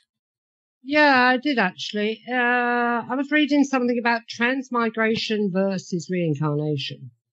And this is a little bit about what you're talking about, actually, Philip. There's I hope this isn't going to be a trigger word. The transmigration of the soul. Well, the theory is that the soul mind leaves the physical body on death, yeah? Yeah. And then it enters another body according to the spiritual needs, animal, human, etc. Reincarnation of the spirit. That's transmigration of the soul. Reincarnation of the spirit. The theory is that the life force of the physical body does not die with the body, but goes on living in the etheric world for a period of time in which the soul learns lessons just as it would in an incarnated state. But it also repays karmic debt by serving souls that are alive. These are spiritual beings, or what we call spirit guides or teachers. Does that make sense to anyone? So you've got transmigration versus reincarnation. I think, to be honest with you, that the whole concept of consciousness is still very in early stages of development. I mean, when we look at the animal kingdom, I used to think or believe that, you know, we have migrated into a form that's been afforded free will and an advancement in conscious understanding, whereas the animal kingdom seems to be stagnated in constant cycles of not being able to develop. I mean, it's very rare that you see a dog playing a game of cards that'd be lovely with his master, or, you know, reading a book. So in some respects, I believe that the God force or the God energy or the God power, whatever it is, we're all connected to it. And I believe that there must be a reason why we've reached this state within our human and conscious evolution. I have often wondered about animals. I love animals and creatures. They're very much a part of what we are. But the question is, you know, did we once migrate into an ant or a dog? I've always held the strong held belief that we didn't, but there are some religions that believe in that.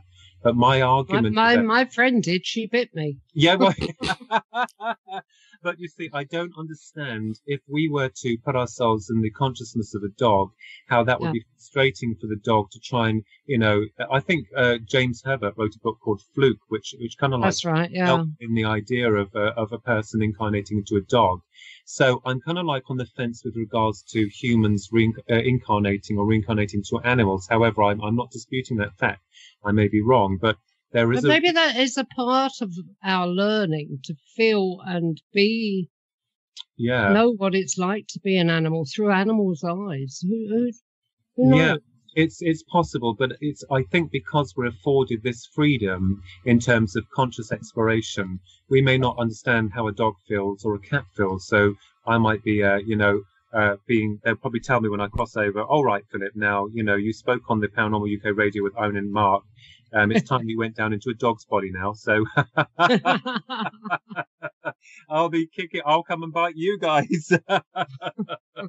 My old man's been telling me that he's my dog's body and always been my dog. But I also think as well that, you know, within the theoretical aspects of this, I mean, you know, I don't mean to seem clever, and I'm not. I've just spent years and years, like yourselves, investigating and researching. But I believe that very much in what you both believe, Irene and Mark, that we come here, we accumulate these experiences, and maybe it could also be an appreciation of immortality, because we separate from the other side and we come down here, our memories are screened, but I also believe that the memories are recorded. All of them are stored within the auric energy field, or the field of energy that surrounds within ourselves. And that we record this experience of life from birth till death. And that's all we're doing. We're gaining experiences and memories. And then when we pass over, when we die, consciousness is removed from its temporary physical housing and returns back to what we call the other side. But one of the things, because there's no time over there, it is very frustrating, or would be for many people and that's why so many people are frightened, because they're frightened of coming back probably as another person in another country with a different family. And that's the fear base that holds us back. And going back to religion, Mark, I think that's very much where that's why the church has had taken away references to reincarnation, because they wanted you to believe, as you quite rightly said, in a God that's all powerful and can, you know, punish you if you don't do the right things. But if the concept of reincarnation came up in those teachings, people will say, hang on a minute. So if we are to be punished, how is it that reincarnation is mentioned? So I think within there's been some indoctrination with regards to the reincarnation aspects, and that's exactly why people have been force-fed some rubbish, not all of it rubbish, but some rubbish, to believe this is your lot. Toil the land, have a family, do as we say, only learn what we want you to learn, and then die. So, you know, I think people are now becoming, we have to be careful also, because there's a lot of people in the world who would actively claim ridiculous things. It's the same with the UFO phenomena. You have to tread very carefully. And as I said, and as you quite rightly said, Mark, it is it's all to do with perspective, your own personal perspective on the matter, and what makes you feel good. That's another thing, UFOs. I'm often wondering whether we actually go back as alien beings or we can go back. We had a lady on from, where was she, New Zealand? Yeah, Susie And Hansen. she said that she had a choice to either incarnate as a human or a alien blob of some kind. Well, that's very interesting, because the medium I saw, and I've also mentioned this in Believe, I think it was the book Believe, the next book, UFO book.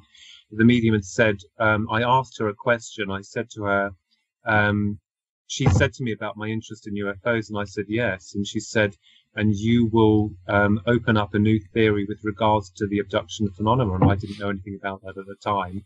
And then she said, but would it surprise you to know that you were once one of them?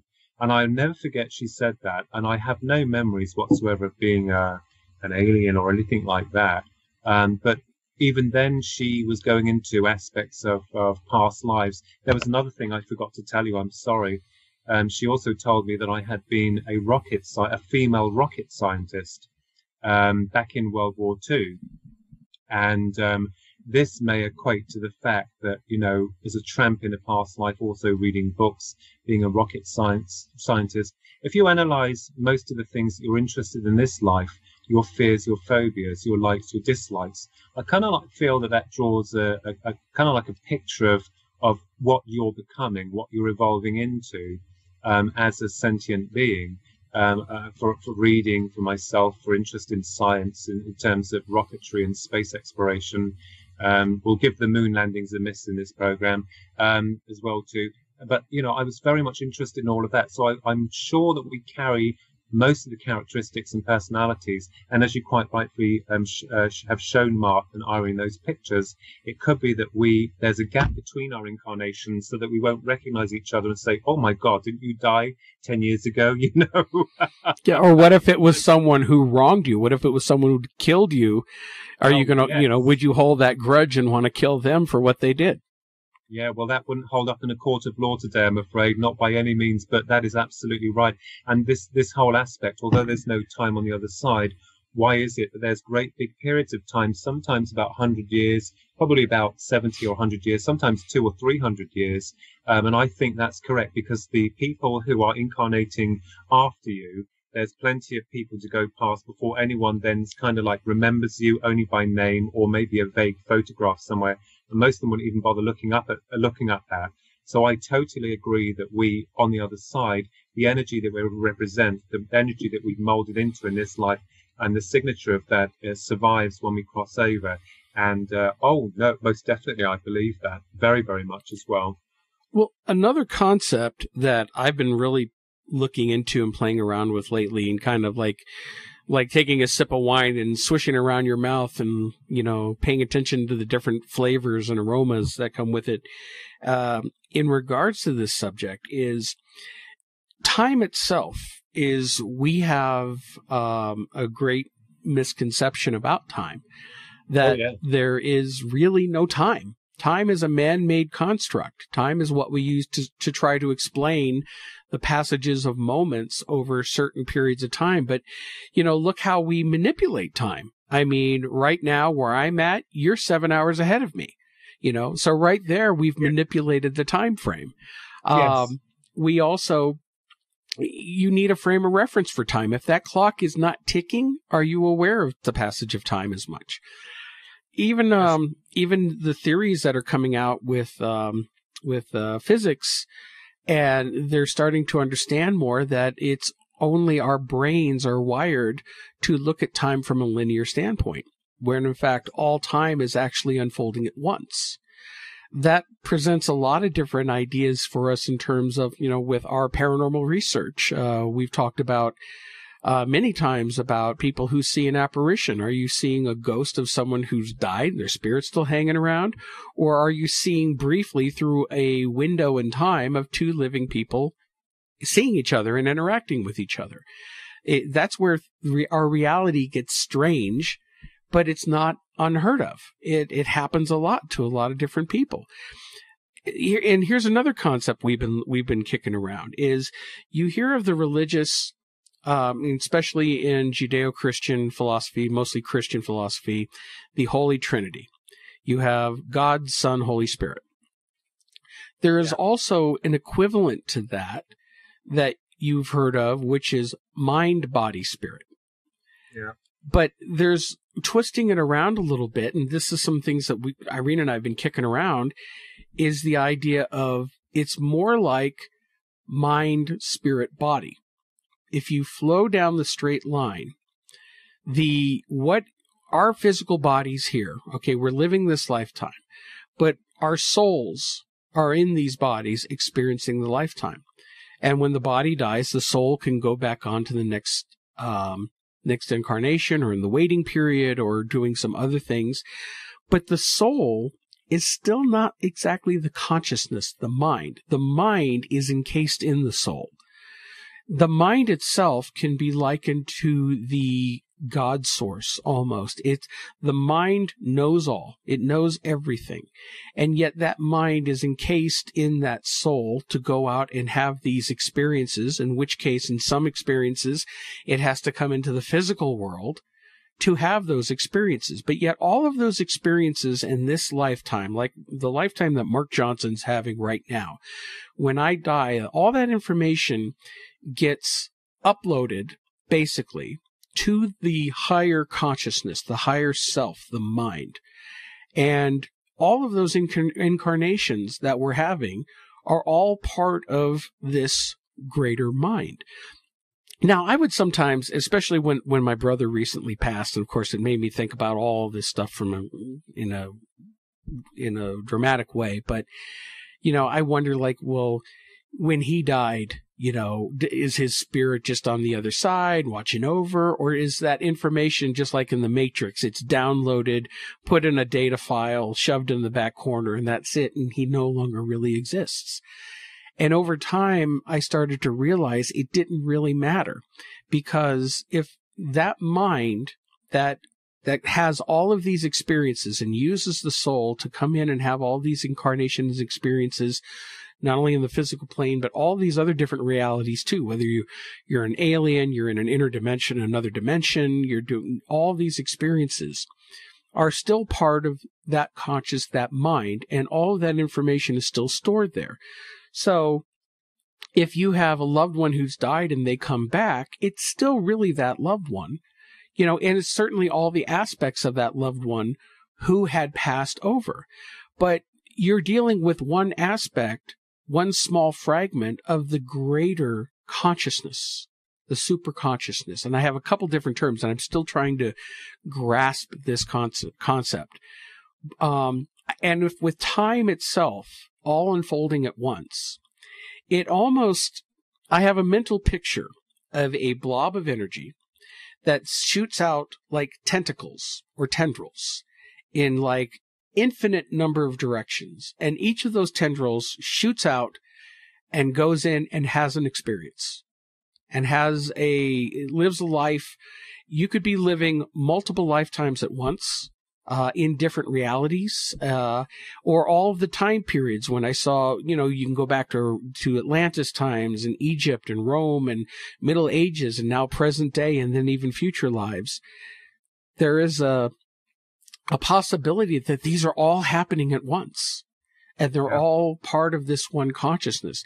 Now, when you start to think like this, I do kind of want to crawl in a corner and weep for a while because it's so overwhelming. Yeah. But in some ways, it does still make a lot of sense. Yeah, I like that. I think that's actually quite an apt description, especially about the Godhead as the mind, and all the tentacles reaching out and experiencing different things at different times, all at the same time. There is one thing with time we do know, yes, you're right, is because we have to calculate everything. We've done it on a physical level by the rotation of the Earth and spinning around the sun. And of course, we must have a physical planet in order to incarnate from the mind to touch it. But have you ever noticed, which is very interesting as well, I don't know if you've noticed, I'd made reference of this in Twin Souls. When I was at school, they were going about the universe and matter and antimatter. One thing I did notice, and they didn't say, was when I looked at the solar system, each solar system, we're actually part of it. The physical of us is based on that matter, because if you look at the solar system, it's exactly like an atom. the sun is a nucleus and the planets are the protons or neutrons moving around it. And it struck me, my God, I thought when I was old enough to understand the atom, I thought that looks like all the universes. So it's very fascinating. It's as if it has been designed for life. Well, the universe has just been designed to hold us, to contain us, because if it was just a mass of nothing, it would be absolutely irrelevant. But it's quite fascinating how the comparisons I made with the atom and with the solar system being exactly like an atom. Yes, and I also say, Mark, here as well too, that with regards to the Godhead, I believe that is it not possible that the Godhead is learning more through us as we are through it? That we are all of the same thing. Now, it's interesting when you speculated about the soul and about, consciousness, and that your experiences are locked away or put away somewhere. I believe that we are all part of the same thing. And the only way I can explain that to you is that when I was on the other side, the feelings are very different to the ones that we have here. I don't recall being enlightened to the point where I was knowing everything, but it was a shared experience that was an incredible feeling of totality, of wonder, of absolute total revelation. So within this physical form, it's very difficult for us to get our heads around the bigger picture. And I think in some respects, we are like explorers trying to discover more about ourselves through the Godhead or the One or the Supreme Being. I believe that is some form of energy. The other thing as well too is vibration or vibrations. I know that we haven't really touched upon the link with vibrations, but everything, as you're very much aware, Irene and Mark, that everything on this earth, whether it be animate or inanimate, is vibrating on different levels of awareness. And those vibrations that exist on the higher realms obviously resonate on a higher frequency of awareness. That's why as mediums, they, not we, but they are able to attune themselves into our minds like a radio. So all of the readings that I do all the time with people is the loved ones coming forward to explain to me that they haven't died, how they link with the family, and so on and so forth. But what's interesting, and I go back to this point, they never tell me where they are, even though I've seen where we go. And I sometimes wonder, will that really be of any interest to the person having the reading, because they want the evidence, they want the proof of soul survival. But one of the things I do disagree with is that I don't feel that we're snuffed out, that we're locked away. I believe that we carry on and that we will see our loved ones again. And the other thing I'll just point out, if I may, very quickly, people have this notion about, will my family, when they've passed over, recognize me? How will I recognize them? Well, they'll come in the image that you best remember them by. Remember, we're dealing with a conscious mind that is able to manipulate itself through energy. So I know that those souls that have crossed over are still individual. They're not amalgamated into one energy and that we're just pulling it out as memories. They do, and we do seem to inhabit another sphere of existence consciously. But all I can tell you, all I can say to you, is that it is the most incredible feeling ever, and one that I cannot replicate even if I tried here. So I know that your brother and our loved ones have all crossed over.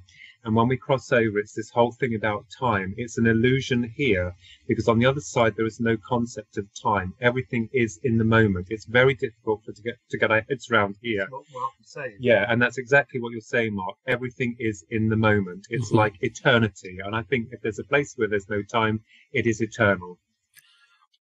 See, in line with that concept, I'm beginning to now understand. I thought, between the mind, spirit, and body concept is I was incorrectly assuming, okay, once the soul leaves the body, all that information goes to the mind and that's it. But I've been learning lately that it's still that spirit, that soul part of the mind is still very much an individual and still comes and does things and interacts with people and whatnot. It's not all disappeared into the ether. And it's still a part of that person. Even if that soul is going and living all these different lifetimes, it's still that lifetime they lived is always going to be 100% a part of them. And Absolutely.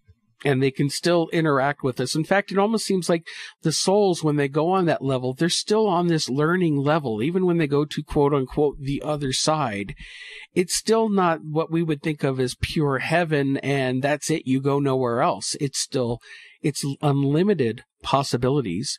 Another concept, and Irene, you can help me talk about this one, is we've mentioned this a few times, is simultaneous lifetimes and existences. And there's been some evidence in stories of people talking about we may be living in multiple duplicate realities of the variations of the same lifetime, and it's still us, but there are minor variations of our reality. There was a show that was back on, I believe it was in the 90s in the US. I don't know if it showed over there. It was called Sliders, where this group of people, they kept jumping dimensions to dimensions, and it was almost always present day. And it was each time they jumped, they wound up in an alternate version of this reality. And sometimes it only had minor variations. Other times it had drastic variations. But it was still multiple versions of the same type of reality. And Irene and I have talked about the fact that sometimes in some of her experiences, she's seen multiple versions of me. Isn't that right, Irene? Yeah, that's right. Yeah. I think that, when you speak about the other side, the soul, reincarnation, our whole concept of time unfortunately gets in the way of many of the things that we're looking at, because consciousness, when it passes over, is outside of time, and the awareness is absolutely, totally incredible. I can't emphasize that point anymore, and because of the lack of the wording that you try and find to replicate that is almost impossible. You read about these near-death experiences that people have and how truly changed they are, because it is a life, soul-changing experience for them, because they've been afforded a glimpse of where they've been, where they've always been. And it's not a feeling of like, oh, I know everything. It is a feeling of complete love, of complete connection. And I also have the feeling when I was there that, a plant was a plant. That sounds stupid, but the plant had energy. Everything had energy. It was resonating on such a high frequency. And do you know what the feeling was like, Mark? I'll tell you what it was like. And Irene, it was like when I came back here, it was like being in a box, and you were chained in this box, and there was an opening and you could see outside. That is what this life represented to me when I passed over. And that was an incredible feeling. And I've tried so hard through the study of consciousness to see if I can replicate those emotions, those feelings. They come through sometimes, like I could be driving the car, reading a book, and then it could be any random, well, I say random, it could be a thought or a feeling or a scene, and it will just trigger the memory. And I go back to the biographer of C.S. Lewis, I can't remember which one of his books, but those moments of joy that he had, I thought, my God, I found out exactly what they are. Because this guy had them as well, and many other people have them, but they can't explain what they're describing. So you have no fear about that. I mean, I'll owe you if I'm wrong when we get over there. You can kick my butt so hard, but I can tell you now that is what it's like. So if people come back, and it's not like a great revelation, it's almost like a knowing to live, a knowing that you are free, that you are immortal, and that time really has no significance, but this journey means something. And deja vu has a lot to do with that, because they're pointers. I was just going to say that. Yeah, they are the pointers that lead us to a speculation that something strange happened here. They're markers. However trivial they may be, they are markers. Like a computer game that's on a disk. You've designed the whole program, and you put the disk into the computer, and then you come along not knowing that you'd written this disk, and you turn left, you turn right, you go through all these experiences. And it's interesting that you say, Mark, about parallel lives.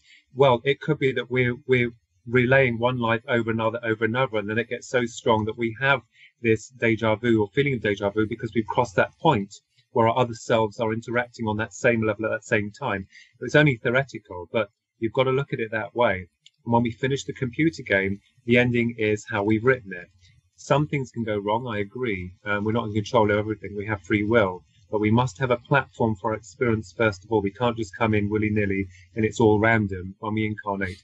There must be a theme, and I feel that most people that awaken understand that there is a theme to their life. I think Edgar Cayce, the sleeping prophet, wrote quite a lot of books. I mean, he was one of your guys in America, and he wrote a lot of books about soulmates, about past lives and the universe and so on and so forth. And he was a very fascinating man. He was, definitely. And, you know, he did talk a lot about reincarnation in his readings, and talked about not only his own lifetimes going all the way back to Atlantean days, but many other people's. And, you know, something else I wanted to touch on that Irene brought up earlier was the idea of reincarnating, you not just coming back as a human. Maybe you will come back as an alien. There was a lot of work done by by Dr. John Mack. In the United States for years. He spent over 20 years as a professional hypnotherapist, and he worked, he unexpectedly dropped into the whole, alien abduction phenomenon, and he started doing regressions on that and found out that in many cases, people who are incarnated, into a lifetime and they're being abducted, actually agreed to come into the lifetime to have these experiences and also to come for certain missions. Some people were incarnated previously. They were these aliens and they come in as humans. And if you talked with a lot of alien experiencers, UFO experiencers, which we have, there is a feeling amongst a great many of them that, why are they doing this to me? Why they're abducting me against my will? I never agreed to this. They're doing this. And yet, if they had some regressions done and look into it, there's a good chance they actually did agree to it. There's a chance that many of them could be them, or they work out a deal to come in for these experiences. But again, when we're in this lifetime, our memories are wiped. We only know our perspective while we're here. So something happening to you may suck and you don't like it and it upsets you. And you may not realize that you did agree to come in and have that experiences. Now, again, I want to make this clear for our listeners who are listening right now. We're not saying that, you get raped or murdered or abducted by aliens or whatever. Well, you chose that, so just deal with it. No, it still sucks. Okay. Yeah. I'm going to make that quite clear. You don't have to sit back and take it and accept it, anything. But yet, it also helps that if you do a little bit of research into it, look more into the background, whether you do a regression or whether you do meditation, to maybe come into an understanding of why you're having certain experiences and how you can incorporate that into your life moving forward. And I think that's the important lesson to learn from some of it. Yeah, definitely. I mean, in terms of an athlete, for instance, they train very hard and all they're focused upon is winning. And I hate it when people say that someone's failed, because how can someone fail if they're trying? So like an athlete that trains, they have to go through that rigorous training or whatever someone does in learning. And, if ever they feel that they're down on their chips or that they're going through a bad time, they must remember that there are other forces, good forces that, do help us. And I don't care if anyone thinks that's ridiculous, but I've had that proof myself. I'm very rational. I'm not a scientist, but my mind works. Mine and Ronnie's minds work like one, a scatty scientist. But, I do definitely believe and have seen that we have interaction from those on the other side. Yeah, we have to do a lot of the work ourselves, but I've always found that when you've got down on your chips, there's always someone or something that comes along that, lights that turns on the light bulb or helps you in some way. So it's really good and wonderful that we are acknowledging that there are other forces, intelligent forces that operate outside of our Earth frequency. And that, although most people think that they're alone, they're helpless, that they die, that's it. No, that is not the case. There is a much, much bigger picture to our evolving consciousness. And otherwise, we wouldn't have a platform to build or experience anything. And maybe that might be the point of us being here, is that, we've been on the other side since, forever. And that we've decided to go through this episode of, learning, of building, of creating, of understanding, so that we can probably build upon more things on the other side. That's why I've always said the Creator has created us for us to create. And I really believe that. So we're all part of the same thing, but we are separate. Even though people say, no, we're all one. Well, yes, we are, but we have separate consciousnesses. And we're exploring these avenues and adventures of life that can lead us into all sorts of wonderful territories. I mean, science now is beginning to explore, these different dimensions and variations of, ultra dimensions and, about sound frequencies and vibrations. And this is really exciting stuff, because do you know why? We've been able to open our minds to the concept. And when we believe in something, it seems to shape that reality. It seems to bring it in quite beautifully. And nothing is impossible. Ronnie just said nothing is impossible. It's improbable, but it's not impossible. Yeah. Have our infinite improbability drive take us anywhere. Yeah. As, I think in the film The Black Hole, Dr. Hans Zarkov said, Dr. Hans Reinhardt, I'm sorry, Ronnie's corrected me. He said, impossible only exists in the dictionary for fools. And I love that line. It's one thing we have to understand is our brains only work in certain ways. We are not meant to fully comprehend everything that goes on in the universe. I know I try to. I like to be very analytical. I like to understand how things work. But you know what? It's like trying to explain quantum mechanics to an ant. If their brains are not developed enough to understand something, then we as humans, how could we understand the full mechanics of what is happening in the universe from the spiritual side? A lot of that is just going to be beyond our comprehension. We haven't advanced our minds to that point to be able to comprehend some of these things yet. So, but I'll tell you something, these 2 hours have flown by, and we're actually coming up to the end of the show, but I hope you guys enjoyed this discussion as much as we have, because this was really, really entertaining and wild. Well, I'm very grateful for the time and for being invited back onto your wonderful show.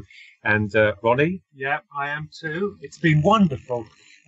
I just said to Philip earlier today, it would be marvellous, wouldn't it, if we did have contact with a benevolent extraterrestrial force, because, as you said, like the minds of us, we're not able to actually fully comprehend the universe.